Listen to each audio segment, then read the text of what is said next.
بسم الله الرحمن الرحيم ما شاء الله لا قوة إلا بالله يا حي يا قيوم اللهم صل وسلم وبارك على سيدنا مولانا وحبيبنا محمد النبي الأمي وعلى آله وأصحابه وعترته بعدد كل معلوم لك وبعدد خلقك ورضا نفسك وزينة عرشك ومداد كلماتك أستغفر الله الذي لا إله إلا هو الحي القيوم وأتوب إليه يا حي يا قيوم. بسم الله الرحمن الرحيم الحمد لله نحمده ونستعينه ونستغفره ونؤمن به ونتوكل عليه ونعوذ بالله من شرور أنفسنا ومن سيئات أعمالنا من يهده الله فلا مضل له ومن يضلل فلا هادي له وأشهد أن لا إله إلا الله وحده لا شريك له وأشهد أن سيدنا محمدا عبده ورسوله أرسله بالهدى ودين الحق ليظهره على الدين كله. أما بعد قال الله تعالى في كتابه العزيز أعوذ بالله من الشيطان الرجيم أولم يعلموا أن الله يبسط الرزق لمن يشاء ويقدر إن في ذلك لآيات لقوم يؤمنون. This ayah from the Holy Quran, Allah says, don't they see or don't they know that Allah is the one who expands rizq provision to whoever He wants and He constricts it or restricts it according to His will. Indeed, in this observation of the way Allah expands the rizq, the provision to certain people or certain slaves of His, and then He restricts them for others. In this observation, there are signs for those who believe. So, ayat is the plural of ayah.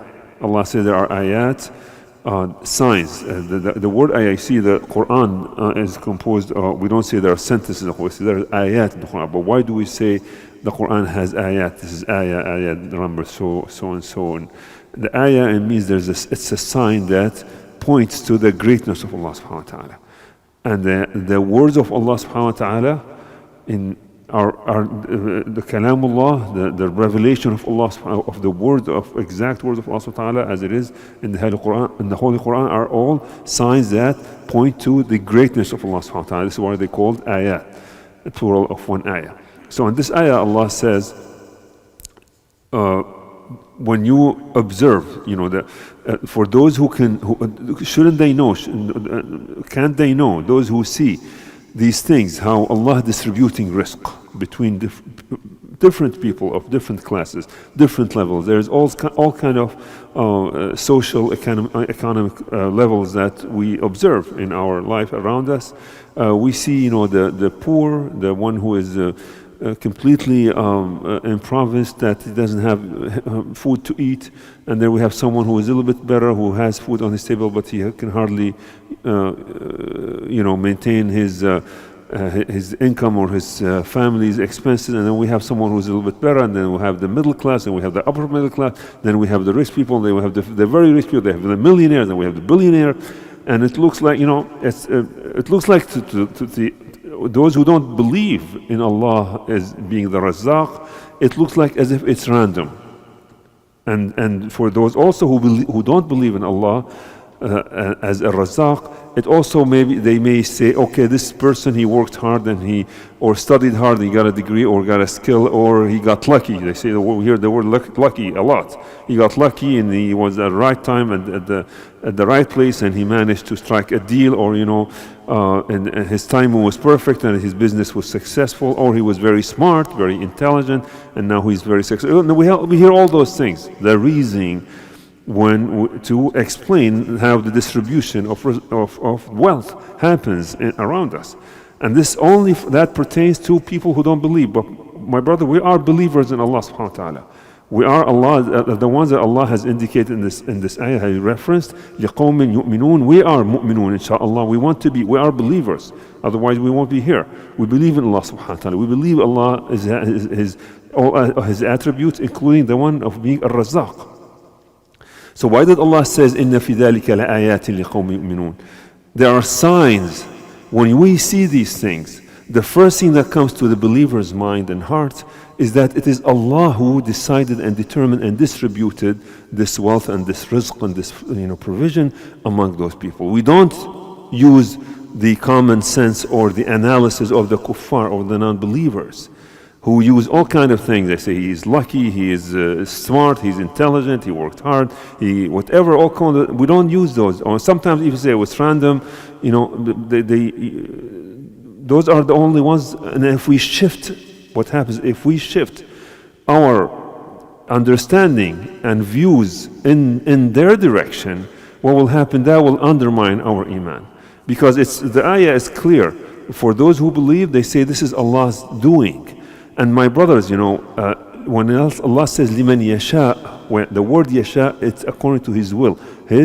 Allah's will, or His irada, or His mashia in Arabic, His will is not something that follows the very restricted human logic or common sense.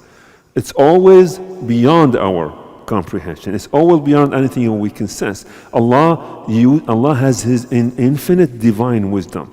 When Allah does distribution of His rizq, He does it according to His infinite divine knowledge and His infinite divine wisdom that we don't even have a fraction of. Where our perception of everything around us is very limited to our senses, to the very limited knowledge that Allah has given us about the things. But so we don't. That's why Allah says those who believe, they know that the will of Allah does not necessarily, and in fact does not many times, most of the times, follow what we perceive in our common sense. So that's why it becomes a sign. It becomes a sign for those who believe, because they say, okay, this is Allah's doing. Allah knows best. We don't understand why. You know, this Allah has done these things according to His infinite knowledge and His wisdom. And this is why exactly, Allah tells us in the Quran, in so many ayahs, when you observe this distribution of rizq, you know, somebody may be better than you. Maybe someone who was, you know, you grew up together and he was less than you, and somehow he got better than you. Now he's rich and you are not as wealthy as he is, or the other way around, or, you know, all kind of things. So people, you know, what happens is, those who are captivated by the disease, the very terrible disease of the love and the lust for the dunya and the money, and it's captivated their heart. May Allah protect us from that terrible disease. Then they will not pay attention to Allah's doing. They don't view Allah as a Razzaq, and they will either has envy, jealousy, or some things may be very subtle, and maybe you think it's okay, but Allah says it's not okay, which is just to crave for what they want, or wish I had what He wants. Allah says in the Quran, وَلَا تَتَمَنَّوْا مَا فَضَّلَ اللَّهُ بِهِ بَعْضَكُمْ عَلَى بَعْضٍ. Do not wish, do not crave for the things that Allah has favored other people over you. So if Allah favored someone with maybe social status, wealth, money, maybe even health, or even better in his deen, whatever, you don't wish something that Allah has favored this person upon you. So, and this is what Allah says, do not wish that, do not crave for that, because when you do that, you're basically, there's an embedded dissatisfaction or accusation even of Allah is being unfair, or does not distribute His wealth properly. Astaghfirullah. And that can happen when we wish, or and then another ayah, even more strongly, وَلَا تَمُدَّنَّ عَيْنَيْكَ إِلَى مَا مَتَّعْنَا بِهِ أَزْوَاجًا مِّنْهُمْ زَهْرَةَ الْحَيَاةِ الدُّنْيَا لِنَفْتِنَهُمْ فِيهِ. Do not even extend. This is even less as a wishing. This is just extend your desires. Just somehow, look at them and say, this is something that is very admirable. That's something that will be nice for me to have, something like that. Allah says, don't even do that. زهرة الحياة الدنيا. This is the decoration of this dunya. لنفتنهم, so I can test them with it. Allah says this is a test. They are being tested. Those people who have wealth, they are being tested with their wealth. And Rasulullah said, Allahumma inni a'udhu bika min fitnat al-ghina. Rasulullah, he used to seek shelter. Yasta'id billah, he seeks shelter from Allah from a lot of things. Though many hadiths that we know of, he used to seek shelter from the shaitan, of course, number one, and then from diseases, like leprosy at that time, or blindness, or all kind of things, or from shirk, from evil, from diseases, all kind of things. But one of the things that he used to seek shelter of is the test of wealth. So that's not necessarily something good. It's not, and not be an easy test. If you have wealth and you have a lot of money, and then you the next thing you know, you're gonna get distracted from the worship of Allah subhanahu wa ta'ala, and maybe even undermine your deen. So Allah knows best how He distributes His wealth. And Allah says in another ayah, and you go back to the first ayah when Allah says, وَلَا تَتَمَنَّوْا بِهِ مَا فَضَّلَ اللَّهُ بَعْضَكُمْ عَلَىٰ. At the end of the ayah He said, وَاسْأَلُوا اللَّهَ. He said rather, وَاسْأَلُوا اللَّهَ مِنْ فَضْلِهِ إِنَّ اللَّهَ كَانَ بِكُلِّ شَيْءٍ عَلِيمًا. Instead of wishing that you had what He had, or this and that, then you should ask Allah from His favor, from His fadl. And Allah is, He is Dhul Fadl al-Azim. He is the one who is the source of the great favor. So ask Him from His favor. There's nothing wrong with that. Allah says, say, Ya Dhul Fadl al-Azim. Ya Dhul Fadl al-Azim. He called by Allah. He described Himself as Dhul Fadl al-Azim. That He is the source of the great favor, great bounties. So this is something good. This is something that is, we're encouraged to do so. You can ask Allah from His Fadl al-Azim, from His great favor, from His bounties to bestow upon you. This is something fine. But when we do wish and somehow think that this is, not fair, how deep inside, we don't say it, but deep inside, when we see someone more wealthier than me, or more successful than me, or doing better than me, and somehow I feel like, life is not fair. We hear that. Life is not fair. Life is not fair. Life means Allah.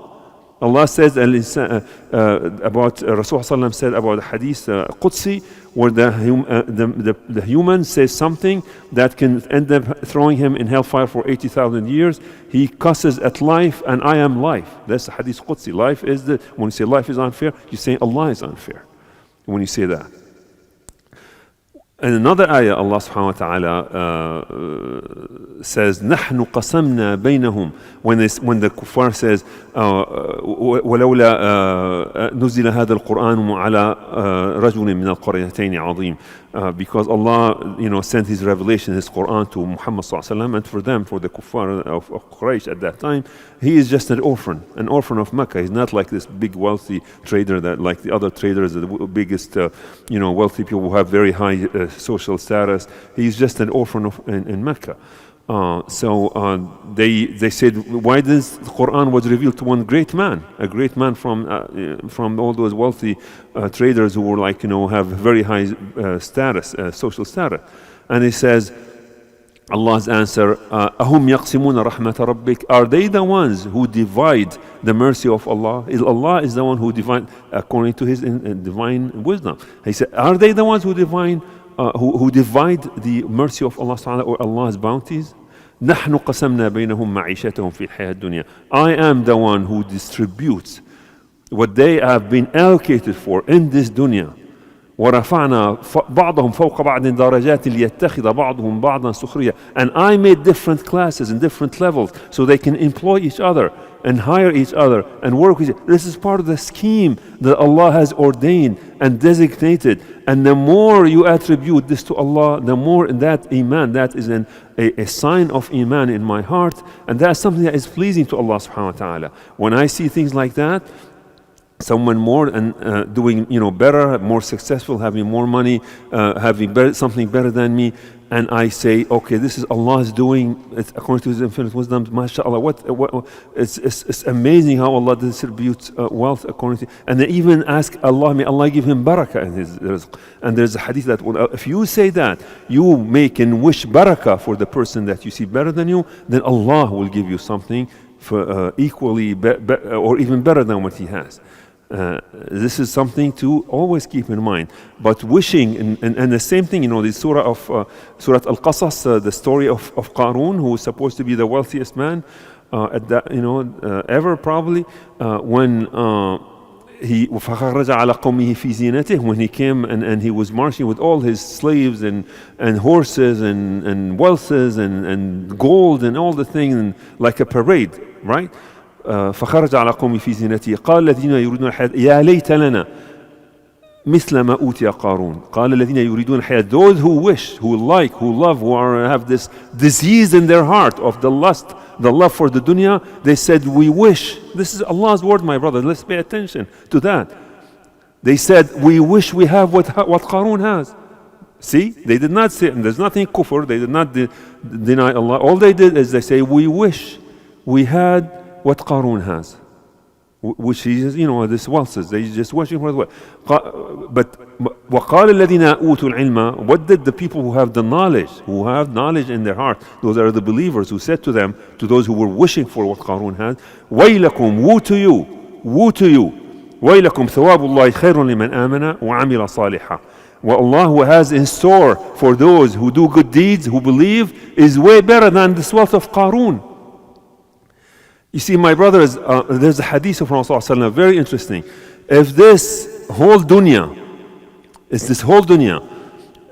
is worth in the eyes of Allah more than the weight of a mosquito wing, this whole dunya is so insignificant, so worthless, that is not even worth in the eyes of Allah more than the weight of a mosquito wing. He said that if it's worth in the eyes of Allah more than the weight of a mosquito wing, He will not give the kafir one sip of water from it. So this is what we see here, what we live right now is more like a dream, that we will wake up to a higher reality in the next life when we are back resurrected, and we'll realize how insignificant. Allah says that in the Quran, then وَتَظُنُّونَ إِلَّا بِثْتُمْ إِلَّا قَلِيلًا, then you will be certain at that point that you have stayed and like a dream in this life, insignificant life. Another hadith from Rasulullah لا تقوم الساعة حتى يكون أسعد الناس بالدنيا لكع بن لكع.